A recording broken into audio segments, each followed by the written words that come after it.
humanoids, to another action-packed, exciting episode of the Two Left Feet, the unofficial Labour Party podcast. We hope that you've been well this week. I certainly have been in a situation where I am completely drained and tired, mostly because I have to continue watching Everton Football Club. And after this weekend, well, I know I will do again, but Christ on a bike. 5-0. 5-0. Still angry. Really angry. Anyway, humanoids, this week we are going to just have a little bit of a chat. Nothing formal this week. We're going to talk about everything that's been going on in terms of what the media are focusing on, which is everything, obviously. If you want to get in touch with us at any point regarding this episode or any other, and give us a comment and viewpoints, you can get in touch with us on email, labourpod@gmail.com. On Twitter or Facebook, we're at LabourPod. And search for us, Two Left Feet, on pretty much every podcasting platform now, apart from iTunes or iPodcast or Podcast iPlayer or whatever the stupid thing it is that's not letting us on it because of some stupidity in logging into accounts, and I can't do it. I mean, it's I probably could, but it's taken so many phone calls to the people in Apple that I've given up. I can't be arsed anymore. That it is a horrific platform to even try get a blooming podcast on. I've had enough of these blooming people and their ways and strangers and advancements and whatever they're called, the gurus, gurus, my backside. Apple, sort your together. Really. What a horrific... not even so angry. Just so angry! Especially after bloody Everton. Anywho, I will try and release my rage and volatility and condense it into sound bites for all the podcast listeners out there in podcast land. All of you humanoids out there. So if at any point that I do sound a little bit irate, I apologise now. It's not going to be one of those shit. And I'm tired and angry, and I'll apologise in advance. But there we are. Right. If you do manage to actually get through this podcast without going and feel angry towards me, and you do actually like the podcast and what we're doing here at the Two Left Feet, then give us a like, a share, a comment, and subscribe. The usual words that all social media whores say these days, including myself. I'm going to place myself in that group now. Like us, share us, comment on us. Go on, comment for us. Engagement. What? Engagement. What do you mean engagement? It's called engagement. What, listener engagement? Yeah. All right, very good. Oh, thank you for learning it. Thank you for jumping ahead of your introduction as well. I held on for a while. Yeah, well, I'm just ranting. Anyway, so seeing as you've already said, I'll introduce you to the co-host of the most. He is your friendly local neighbourhood councillor, Cllr Jabez Oakes. So now you can say hello, Jay. Hi. How are you? I'm okay. In my occasional glance at the league table, I was surprised to see. Don't you dare know, say I'm not it. gonna Don't say you it. dare say it. That's okay. People who listen, who know, will know. Yeah. Yeah. So, seeing as you're such a devout Leeds fan... I'm not a devout Leeds fan. It's only on goal difference, isn't it, at the moment? What do you mean, at the moment it's finished? Oh, is it done? The season's finished. Hopefully that emphasises for everyone how little I give a shit about the situation. But yes, yeah. You finished 9th and we finished 10th. How the hell we finished 10th with 59 points, I will never know. It is one of the highest points tallies to come that low in the table. Oh dear. I think I got something that Coventry did something similar 20, 30 years ago. But never as a team in the Premier League almost had nearly 60 points and finished 10th. That's just so. It's a bizarre. bloody It's a bizarre year, though, isn't it? Where bizarre the year. teams don't have the pressure of crowds and stuff. Is that, God. all I know this. nonsense with the Super I know League this and- isn't a football podcast. There's plenty of brilliant football podcasts out there by better people than. But I just if someone said if we put more effort and energy into politics that was we do in football, the world would be a far better and greater place. But you know what? Sometimes you just want a rival that you can say, "Ha, we beat you." Yeah. But most of the time these days they're saying that to me, and I don't like it. It's like being a Labour member. At the moment, yeah. There is do you know what? There's someone I know who is an Everton fan who's a horrendous Tory as well, but doesn't understand conservative politics. He literally, yeah, they're blues as well, so I vote for them. Well, and that's what it. can That's you do his, in this day and age. that's his whole ethos on. Yeah, they're the blue team, so I vote for them. Oh, for God's sake! I mean, yeah, a blue, yeah, whatever. So tell us what's the news in the world of Cllr Oakes? What's happened this week with you? Anything interesting? I don't know what. Well, just I've heard a rumor about that. You know, your mechanical skills were put to the test this week. Oh yeah. Because my car broke down. Yes, yeah. And I didn't know what the hell you were doing. Yeah. All. Yeah. That was and fun. how did you feel about that? Enraged. Did you emasculated? Oh, well, because you didn't know what to do. Well, no, it's a car, isn't it? I don't need. Imagine if you had like proper public transport that you could have not needed a car. But of course, here in the least served railway area in the United Kingdom. Is that true? Fair enough. Is it true? I'll say this. There is on mainland UK. They're divided by the counties. So in terms of counties, I think it's Rutland that has the least number of railway stations with one, as in council areas. Yeah. Denbighshire, which we're in, has 2. Prestatyn and Rhyl. Yes, at the extreme north end of the county, and by population. So if you divide the population by the number of railway stations, we're actually least served than Rutland. Wow. And most other counties across the United Kingdom have 3 or 4. More than yeah. But us in the south end of Denbighshire, we have nothing. No services whatsoever. We've got a steam railway. That's not a transport railway, though, is it? Doesn't go anywhere. That's an antique railway it's where fun, they go. Though. Oh, it's brilliantly fun. Go to Llangollen and go on the vintage railway there, which is actually now it's been saved. Anyway, enough about choo-choo trains and all the rest of it. Even though I do know you like a good choo-choo train going up Snowdon, I think we should move on to actual politics stuff. International politics? International politics. Okay, you want to go there first? Yes. Okay, well, I'll go international politics. I'll take your subject. I will take your subject, and I will give you Joe Biden with his corporation tax, which is I'm not too sure what it is. I think is it a minimum amount of corporation tax payable in any country that signs up to it, or pretty much any country. Pretty much, yeah. Because it's all the powerful countries, so they want the G20 to do it first.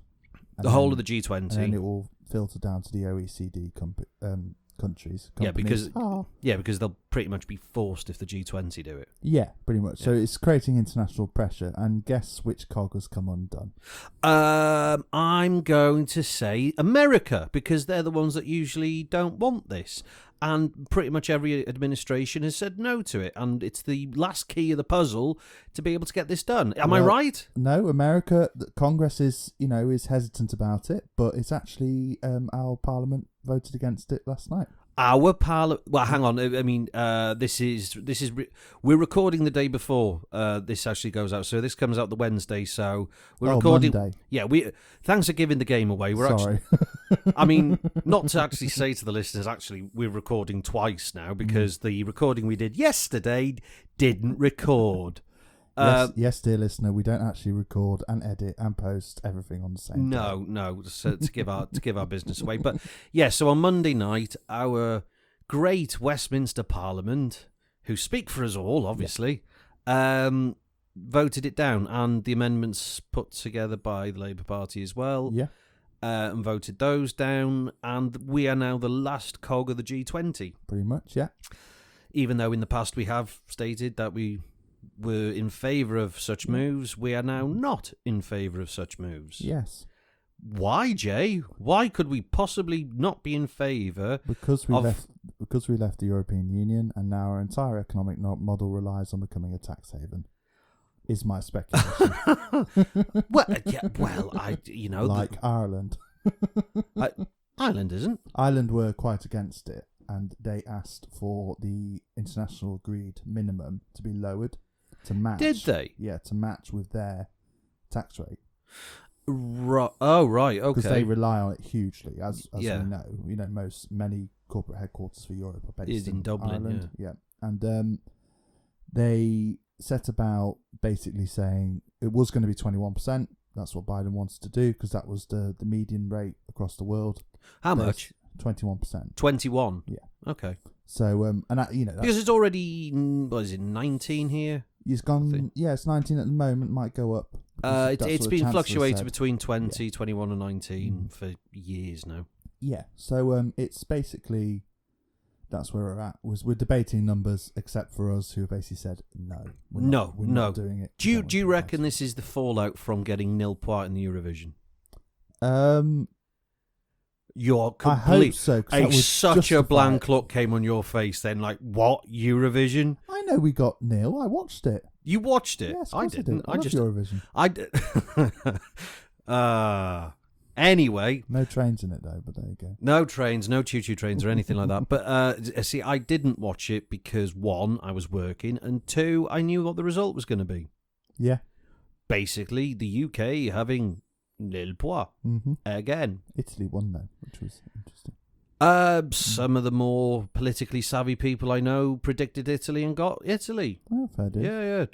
And painted their faces in Italian colours and all sorts of things. Oh, I know who you're on about. Yeah. He's got Italian Italian ancestry, heritage, yeah. So, he, of course. But, so possible fallout of Eurovision is the UK saying, well, if that's not political, then bugger it, we'll... I think it's. I agree. I don't agree with that. I was about to say I agree with that. Yeah, I agree with that. Yeah. It sounds logical. Yeah. It sounds logical. But no, so we are now becoming a weird little tax haven island. Well, it's part of our isolationist policies, which we now have to develop because we've left the trading bloc, and that's fine. That's what we agreed to do democratically. Yeah, probably one of the few nations in the world that have gone the other way. Agreed referendum-wise to depart from a global, move towards a global economy. But he's getting Brexit done. This is it. This is getting Brexit done. Yeah. And we will all be worse for it. Well, in terms of this policy alone. Are you sure? Yes. Why? Because if everyone else signs up to it and they go ahead as the G19, missing us out, then we become a tax haven. Therefore, all the corporations of the world will sign up to... They'll base their headquarters here. It doesn't mean we'll get any more jobs and they'll pay taxes here. But not... I mean, they'll only be paying 5%, but they'll be paying taxes here. Surely some taxes is better than no taxes. Won't this country benefit from such a move? Is this a savvy move? Well, maybe not actually, because I think one of the reasons we may not have signed up to it was because some of our protectorates have lower tax rates. Yes. So we're actually protecting them and their economies. All right. So, like the Isle of Man. It becomes complicated because they're not technically part of the UK, but they are. The Ballywicks of Jersey and Guernsey, the Isle of Man. There's a few in the Caribbean Channel, as well. Yeah, a few others. Yeah, so that's where we're at, and that's a decision we've made.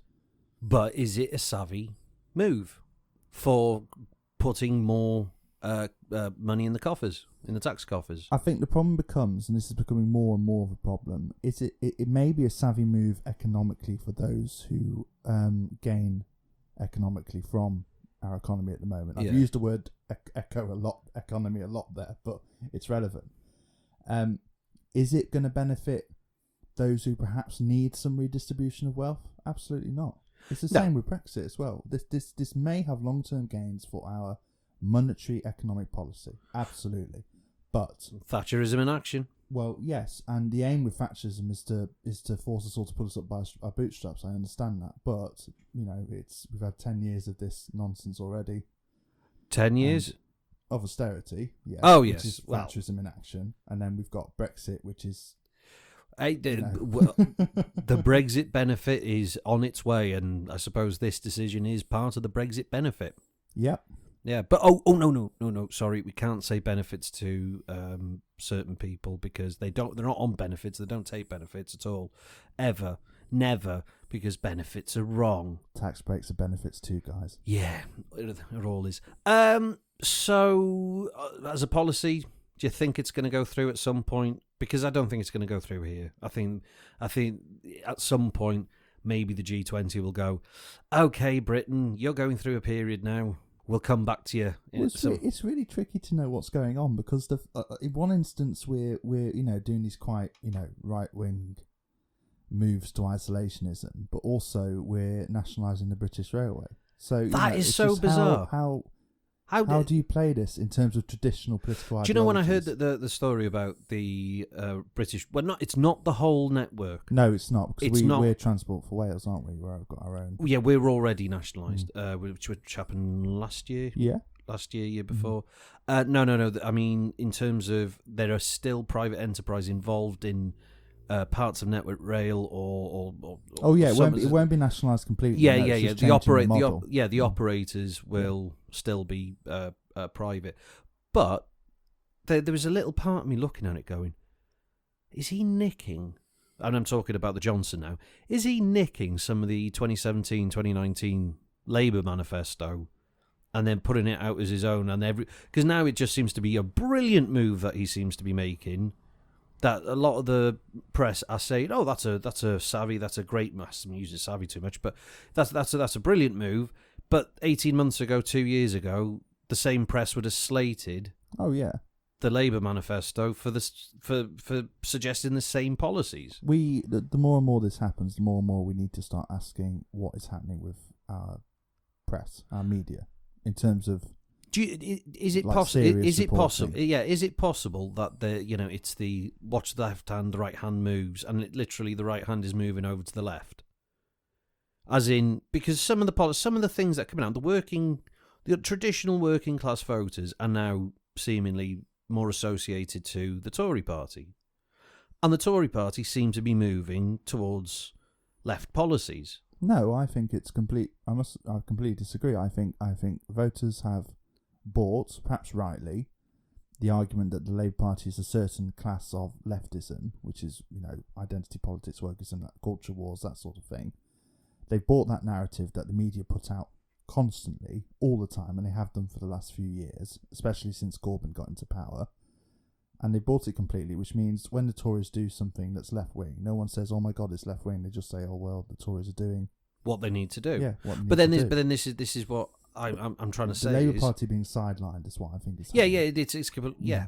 But in that process, the Tory party are actually being flirting with left-wing policies, passing them off as economic brilliant policies, or this is how it fits into the big picture, and selling it in that way and to gain votes. I mean, let's put it this: it is to gain votes in these old red wall constituencies that are now fallen or falling, and they've recognised a position where they only have to stick a couple of these policies out to gain the support in these constituencies for almost perpetual government. So do you think that possibly that everything that's happened in the last few years has turned the Tory party, only in certain aspects, not in everything, obviously, but given them certainly homegrown economics-wise, a more left slant. If we look at the history of the Conservative Party, there's this aspect of it called one nation conservatism. Yeah, well, So, that's a 10-year-old sort of Well, no, phrase it's- that came about. Well, no, it originally came from Benjamin Disraeli and Lord Salisbury in the 1800s, and it was essentially a left-wing slant when left-wingism didn't really exist then. This idea that Liberalism, I suppose it was. This idea that in conservatism there is a hierarchical order to society, and you're pulling that face at me like I'm going to go on forever. Yeah, There's a I'm sure the listeners will love this, but go on. In a paragraph. There's a hierarchical order to society, and the job of those at the top of the hierarchy is to help out the ones at the bottom. That's one nation conservatism. Yes. Right? So this is what they think they're doing. The membership, the cohort of the Tory party think they're doing. They are making it easier for the bottom of society to work their Help ways- themselves. Yeah, help themselves. And it's Yeah. all part of this, nonsense narrative that trickle down. It all forms part of that same nonsense of trickle down economics, meritocracy, all of that sort of stuff, and it's nonsense. And so that's where I think this is coming from. Okay. Well, we'll have to see as time goes on. It might be a tactical thing, or it might be a genuine sort of move that they are going to put more left wing style policies, Which is fine. Which but is what fine. do we do as a party? As a party. Well, I hate to say it, and I think we're seeing it, is that then the Labour Party are now borrowing ideas from the right. And certainly law and order seems to be one. Home office issue seems to be one. Yeah.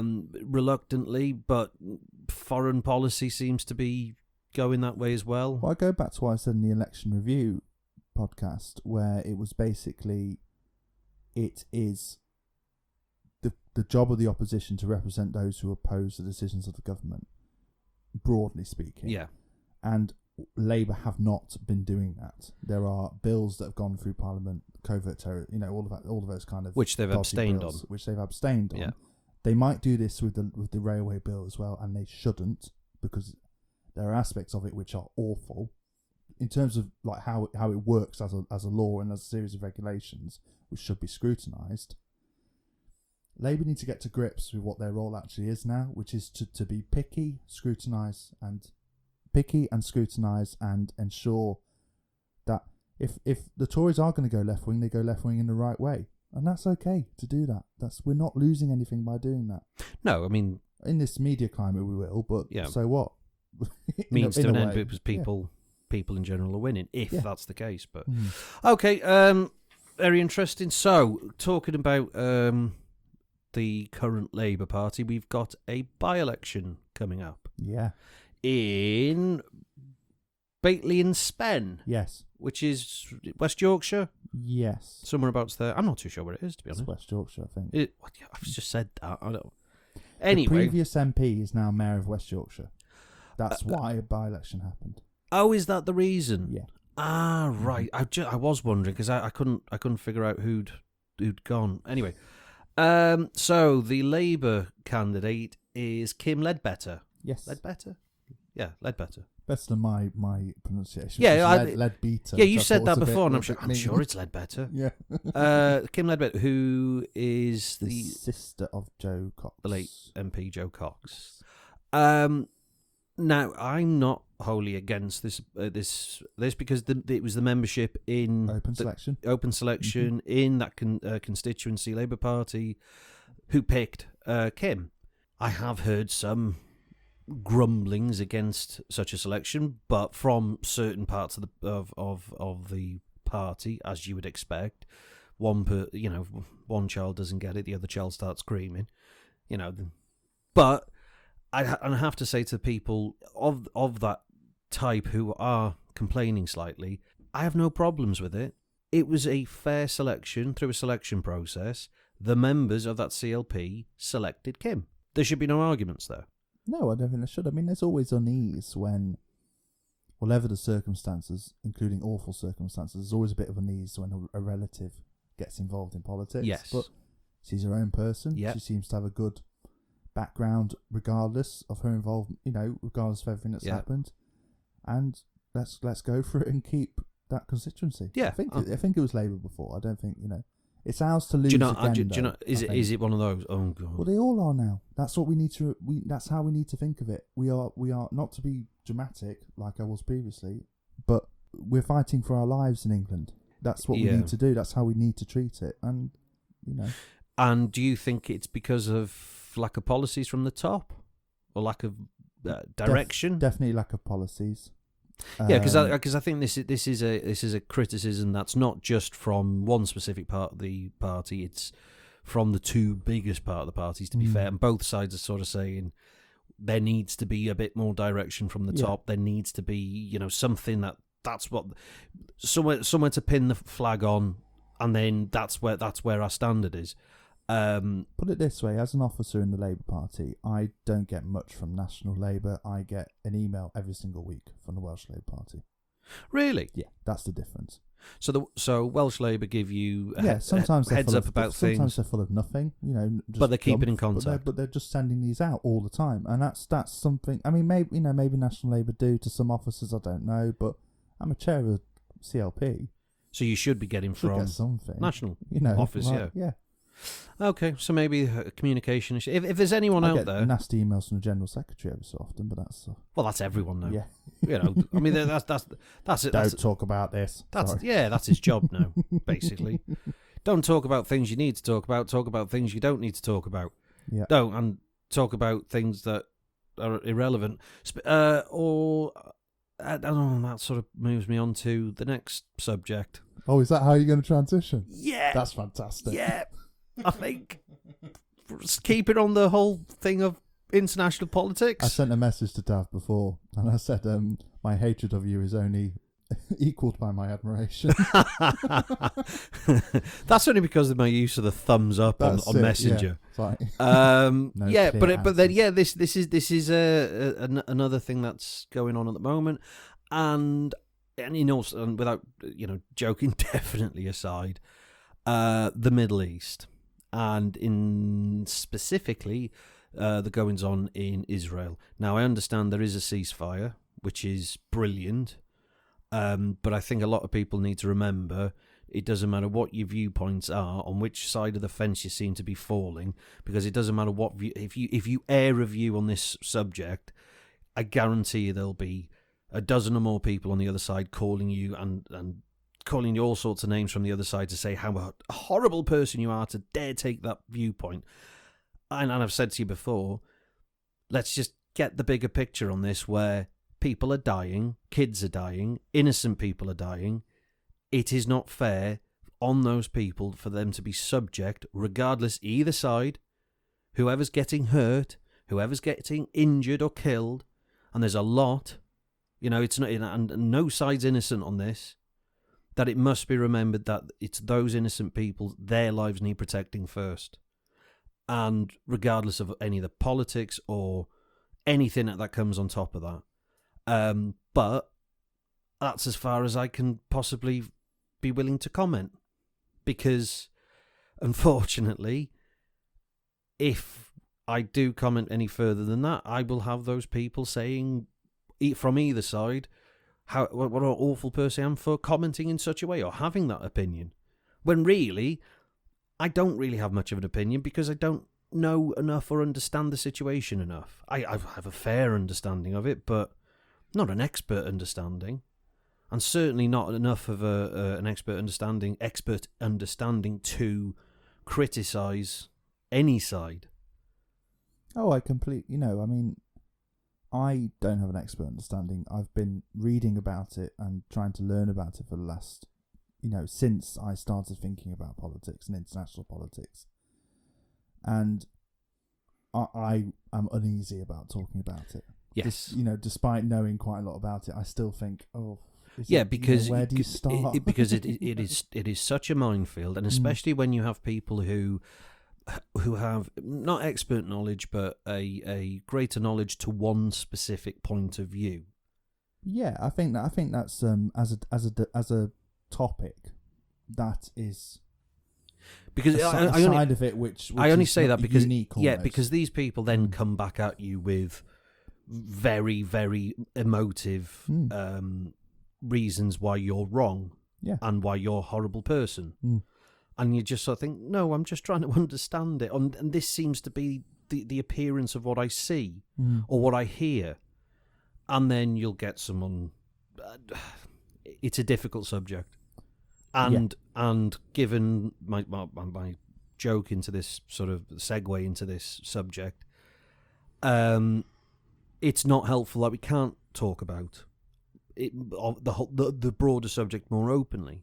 No. And it's very difficult when there is a minefield there, and you do want to learn a little bit more and have a better understanding, that you're having to mess around with having to have a better understanding rather than helping to try and make sure that another child doesn't die, or add political pressure to try and move the wheels forward so this conflict does come to an end, at least the conflict part of it, and have these people sit round a table and actually discuss and talk and compromise and come up with a solution. Every single conflict ends with talking. Yes. Always. Now, with regards, and I have heard this argument said from one point of view, that 20-something or so years ago, there was a solution and there was a compromise, and I think it was in Bill Clinton's administration that there was a real chance, and then it all blew apart, and one side blames the other and the other side blames the other for the falling apart, and that was the closest it ever got. But to say that it'll never get to a position where they can sit around a table again is it's unthinkable. If we talk about Northern Ireland, and I'm not comparing Israel and Palestine to Northern Ireland, except in the sense of it's two or several groups which need to eventually talk to each other. Northern Ireland is at peace, but it's an uneasy peace. Yeah. And many types of peace across the world are uneasy. It's through constant compromise, conversation, talking. There's an increasing pressure of something which involves Northern Ireland, Brexit. Again, Brexit comes up, in the podcast. Which increases the pressure and means everyone involved has to talk more and has to compromise more and has to think more and has to be more and more devoted to the idea of peace. The region needs a sort of doctrine of peace. It needs a sort of ultimate aim, that is what we have to get.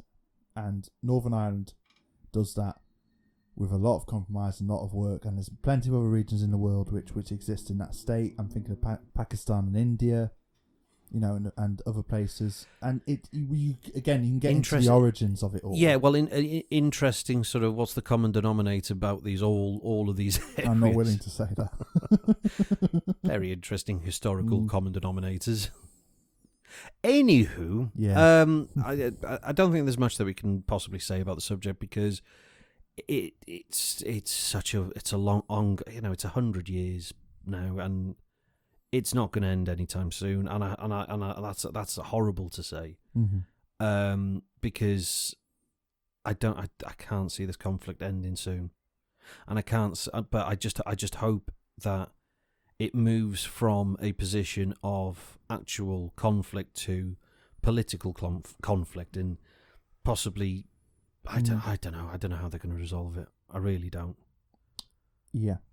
But then that's it. I know everyone who's listening to this is saying that that's a bit of a weak opinion on things, but really I don't feel comfortable talking any more about this. I don't know about you. The reality is that the Secretary of State for the United States has gone now to Jerusalem and is speaking to various different people. We'll see what comes out of that. There is a certain shift in our politics, but also a worrying polarisation, like domestically. And, there are silly views on both sides, and awful views and nasty views, and victimisation, victimising groups which have got nothing to do with the conflict, regardless of their background, regardless of their ethnic or cultural or religious origins.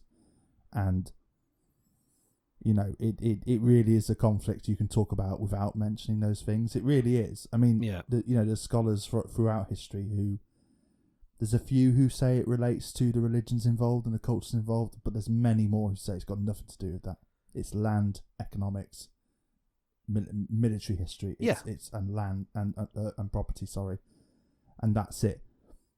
You know, the sprinkling of culture on top. Again, and this is my viewpoint, which I know some will find offensive, but because of the various views of different organisations involved in the conflict, but inherently, this can be resolved through discussion and compromise. It can, you'd hope. Like everything else. Yeah, well, you'd hope. Well, you'd hope. Northern Ireland was split by religion, apparently, until it wasn't. You know, Scotland was split by religion until it wasn't. And you know, all these countries. But there's still splits there. Mm. It just moved. It just evolved into something else. Yes, but that's what peace is. Well, it's trying to move it to something else rather than fighting. Until you get a Rangers versus Celtic match. I think that's a good way to let out some tension. Well, yeah, well, okay. Gladiatorial, almost. Yeah. Right, I'm going to move on from that because I think that's enough for what we need to say. We do welcome your comments, and we do welcome any emails to... don't be mean. labourpod@gmail.com. And as you say, don't be mean, because this is a very, very, very complicated subject that is not going to be resolved by just a one paragraph comment at us because we don't, because you don't, maybe because you disagree with us for whatever reason, but understand that we are trying to understand it and talk about it. Yeah, we're trying to talk about it, maybe in a more productive way than what I've previously heard in other places.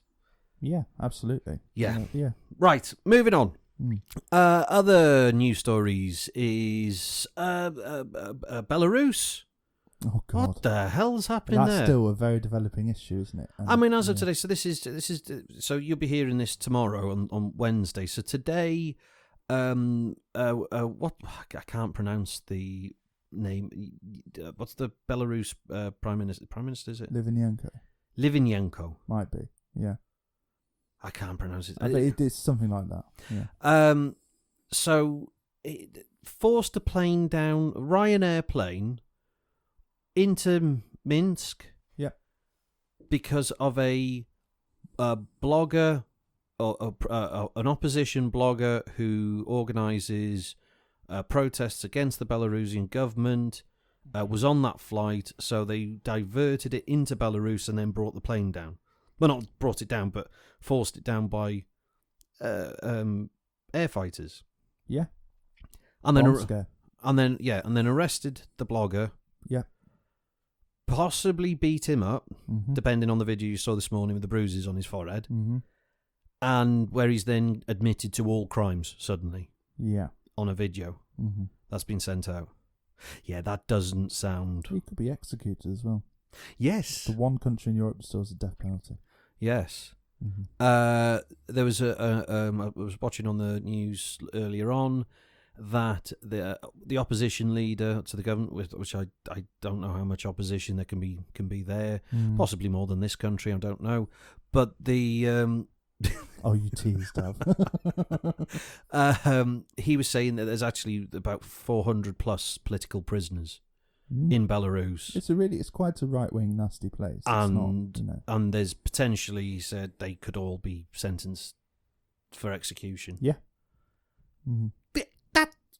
Are we still in the dark ages in this on this continent? Well, no, because they're the only one left. I mean, I don't think one of the advantages of being part of the European Convention of Human Rights is that you're not allowed to execute people. Yes, but what has the Convention of European Human Rights done for us? Oh, you just want to give me an aneurysm, don't you? Did you ever see that Patrick Stewart video on the Yes, I European? have. It's fantastic. Yeah, it was brilliant. Yeah. But so obviously Belarus haven't signed up to that. I don't think so. It's one. Of it doesn't sound as it's though one of the protocols, so I think it might be an opt-in, which has to be opted in eventually, and they may not. Yeah, there's I don't want to speak and say they're not when they are. Yeah, but and there's talk of financial. They've already been excluded from various European. Yeah, because I didn't realise that the Belarusian government trade on the London Stock Exchange. Yeah. like massively. Mm. They fund a lot of their public Lots of services. Eastern European governments do. Wow. But, wow. Okay. There you go. Communism. Yes. Yeah. Well, extreme right-wing post-communists. Yeah. They went from... They just went straight through barometers scale, straight to the other side, and It's a horseshoe, not a line. yeah. Well, yeah. Complete circle. Yeah. Depends which side they popped out on.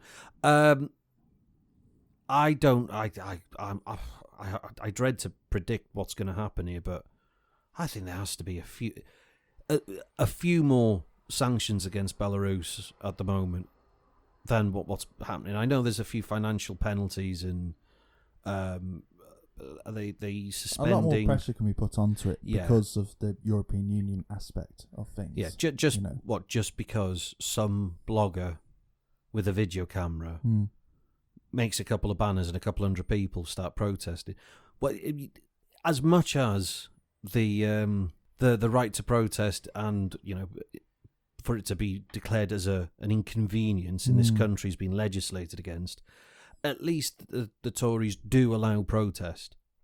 They do allow it. For now. Well, yeah, but they ignore it. They completely ignore it, and the BBC are instructed to ignore such things. But at least it's allowed to happen to an extent. Yeah. Unless there's COVID rules, then there's then they pick and choose which ones you can protest. Oh, you really are appealing to both sides today, aren't you? I'm appealing to my side. It's not both. See, I don't like that idea. No, I'm only joking. I don't like that idea. That. There's both sides. I have my views. Mm. Some more left than others. Some might be considered right. I consider them all correct. There we go. Anyway, we'll see. We'll see what happens with that. It really is a new, brand new story that's happening. It is. I mean, it's literally happening at the moment as the time we're recording. It's very interesting. It's a little bit James Bondish, which I think is why it's slightly fascinating. That there's this state that still feels that it's in the Cold War. Well, it's a useful reminder that even when you hear nasty things happening abroad, that abroad can be quite close by. Yes, because that's not that far at all. No. Anywho, I think lastly, before we go away, speaking of civil disorders, Swansea. Yeah, what's going on there? Riots in Swansea. I couldn't believe when I saw the pictures and videos of... It feels like the ones in 2011? Which ones were they? The student riots? Yeah. For the student fees? No, it was the one following the shooting. That was 20... Hang on, student riots were 2010. Those riots were 2011. Doesn't matter. It was 2011. The ones Yeah, I'm it on was. about where it was in different. Because I went down there. The I was there at the time. Right. I was in London. Well, there was 8 days of rioting, and then I went down there because I was there anyway. Arrived in Euston Station, made my way across town. Massive amount of riot vehicles buzzing backwards and forwards, and then by that night it all calmed down and stopped. And as I told someone in the pub, well, they must have known I was in town. That's it. Possibly. Absolutely. But were you in Swansea at any time recently? No, but I think I should go down there. Yeah, maybe. Sort it out. But then we don't know why it's happened. Well, there's some theories about a kid who passed away. Funeral. And then it's all escalated from something that happened there. That seems to be the story that's been put out. But generally, I mean, how angry must an area be, or a group of people must be to damage your own community like that? Well, it's you see it quite a lot in different places where there's high levels of unrest, and why, if these places aren't looked after properly, or there isn't enough money to look after these places, why would they care about it? Yeah, but they were literally burning their neighbours' cars, pushing them down the hillside, so they were playing like a weird game of temping bowling with them, with flaming cars, and then stoning everyone who was coming past them. I mean, there were stories of mothers in the houses at siege with their kids getting stones thrown through the windows and Well, I must say that's quite unique and quite terrifying. Yeah. And, I mean... Do you think... If it weren't following a year-long lockdown/pandemic, yeah, I would be more surprised. But it seems like this kind of weird, erratic behaviour we're going to see more and more often. What, as some sort of release? Maybe. 10 minutes of hate. 2 minutes of hate. Oh, was it 2 minutes of hate? It was 2 minutes of hate. See, that's how I need 10 minutes of hate. Oh, I had 90 minutes of hate on Sunday, I'll tell you that. Oh, God. 5-0! Sorry if I just blew your ear. 5-0! God. Anywho, I'm gonna have to edit Everyone downstairs that. is going to be like, Dav's watched it again. Why has he done that to himself? Oh, God. What a... Oh, Did Swansea have a bad football loss or something? Or is there anything to explain they're in the playoffs. Yeah. So they could Maybe actually... it's just stress, tension. They could be back in the Premier League. Yeah. Which, to be fair, like most Everton fans says, if Swansea do win the playoffs, then Everton will be guaranteed European football next season. Okay. Yeah, they'll travel to Wales. Fair enough. Well, that's nice. Shut up, Leeds fan. Yeah. So bit odd. Someone was saying, made the point about the riots in Swansea. Is it because liberal views in the Home Office has forced a generation of kids to be unruly? I know you're looking as though you're squinting there as though it's what the hell. What policies in the Home Office? As in, over the years, a succession of more left-leaning or ideologies where there's, the capital punishment's gone. That was the first to go. Then the whole idea of you can't smack your kids, or the discipline in the schools. Oh, corporal punishment. And then corporal punishment, and then the behaviour of the police to the general public, whereas anecdotal evidence of years gone by is where... Well, that's always useful, anecdotal evidence. But you wouldn't believe how much policy's developed on that. No. In terms of, back in the day, the police officer would give you a clip around the ear and send you on your way, when actually it meant they pretty much kicked your backside and then sent you on your way, which they obviously don't do anymore because of police brutality and blah-de-blah situations that we've had over the years.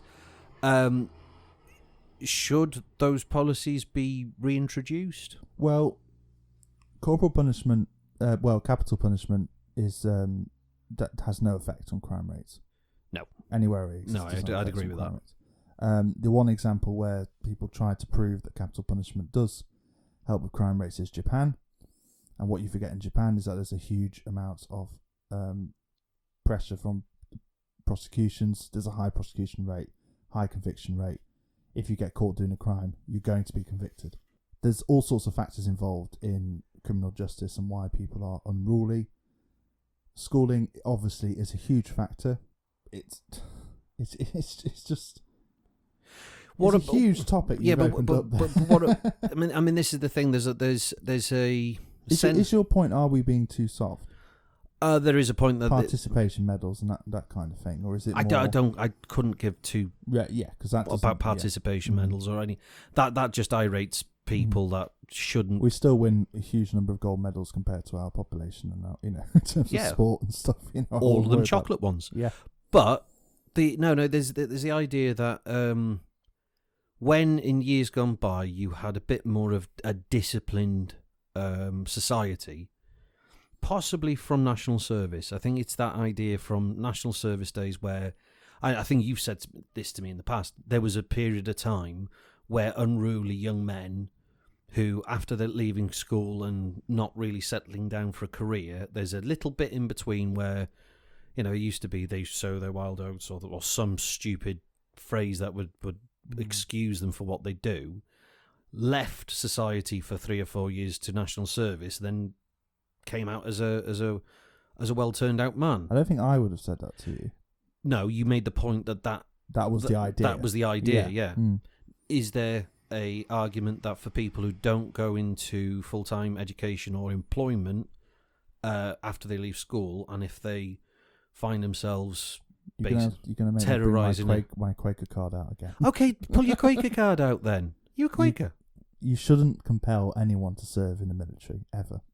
But not necessarily military. It may be one or the same in the end. The problem is that if you set up like national service, All right. you're serving your nation.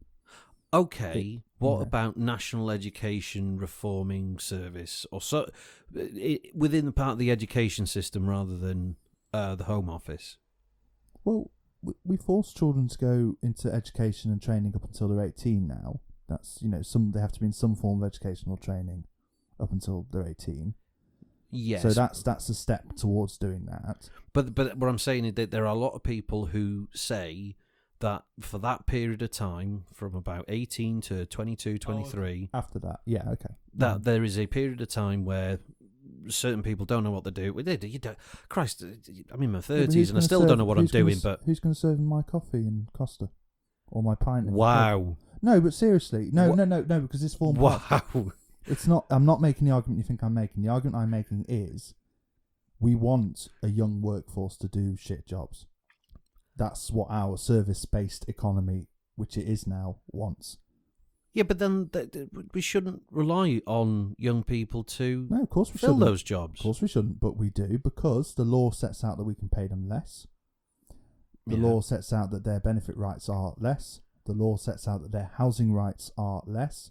They are at a huge disadvantage in almost every sense of the economy and social security. Anyone under 25 gets paid less benefits than anyone over 25.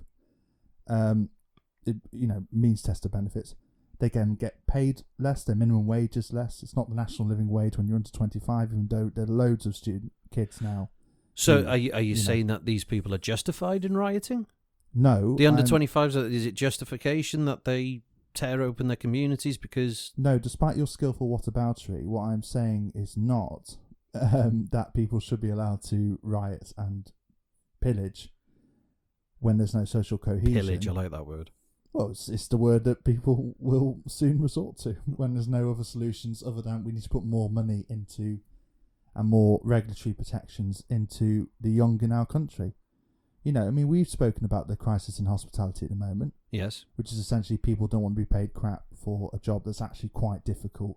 And long hours, and antisocial hours. Antisocial, yeah. So maybe we shouldn't resort to some form of national conscription, even if it's in peaceful circumstances, when we could actually make the situation fairer for young people first. Okay, maybe not a national service type where it's compulsory, but what about a court-ordered program? So where a individual is someone a judge may see as someone who needs a bit of social training.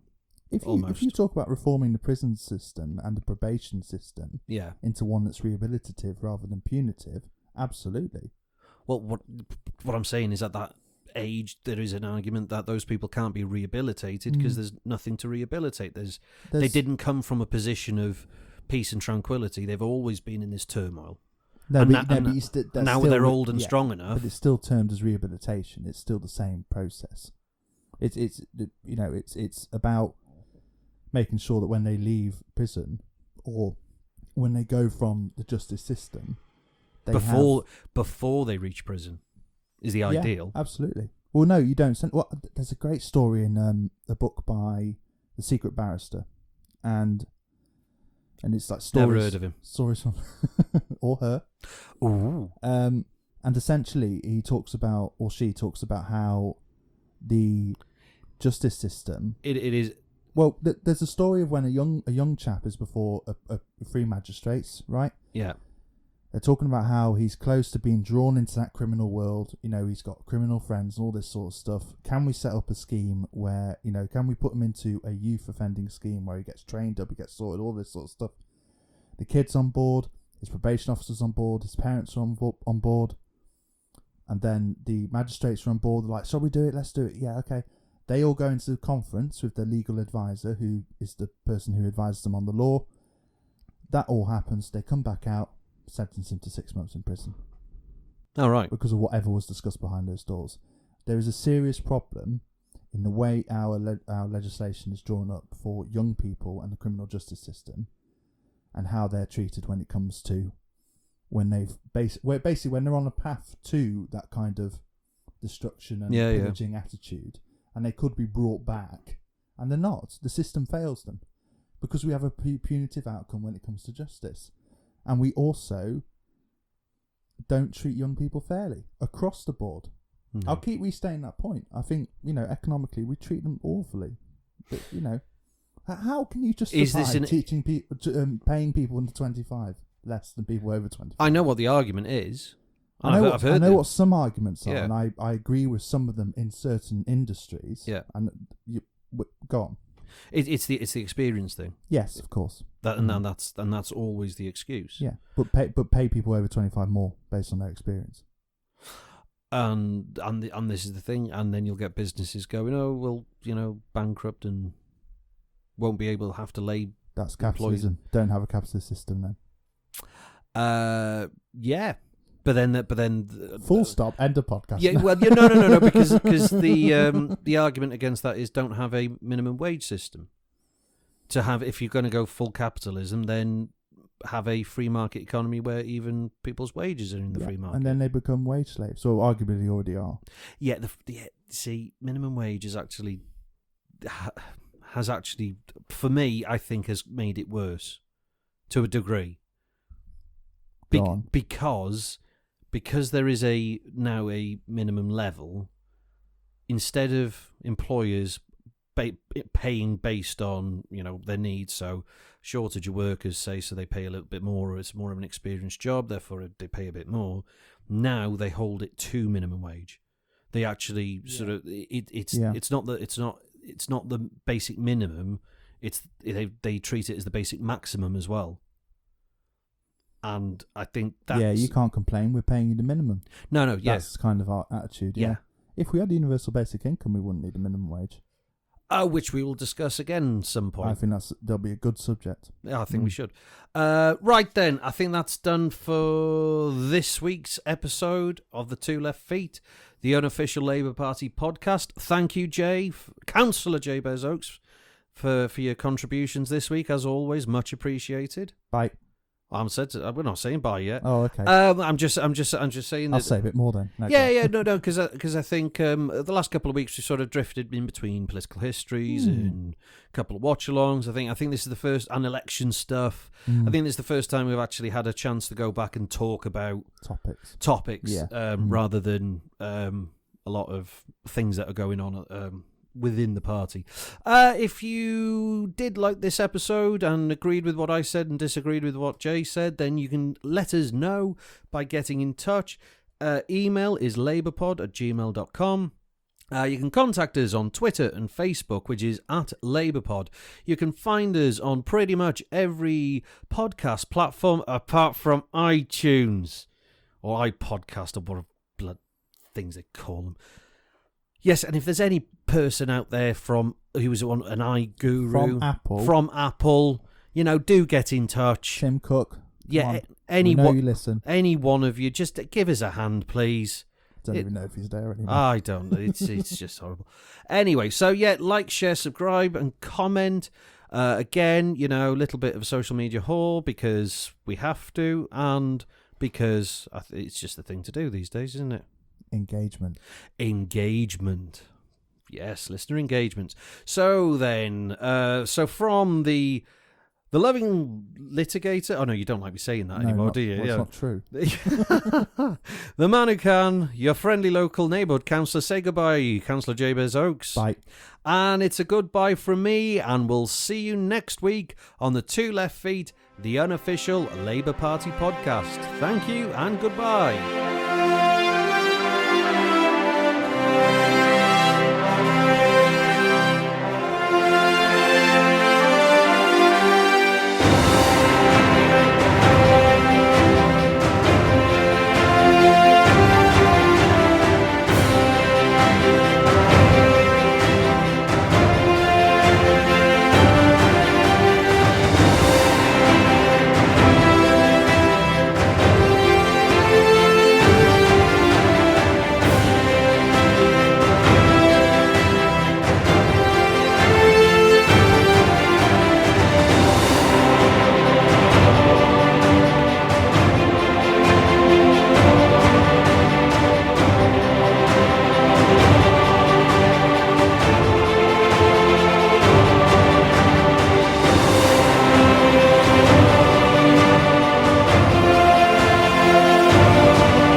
those chicks are dragging my style. They're trying to carve my swagger.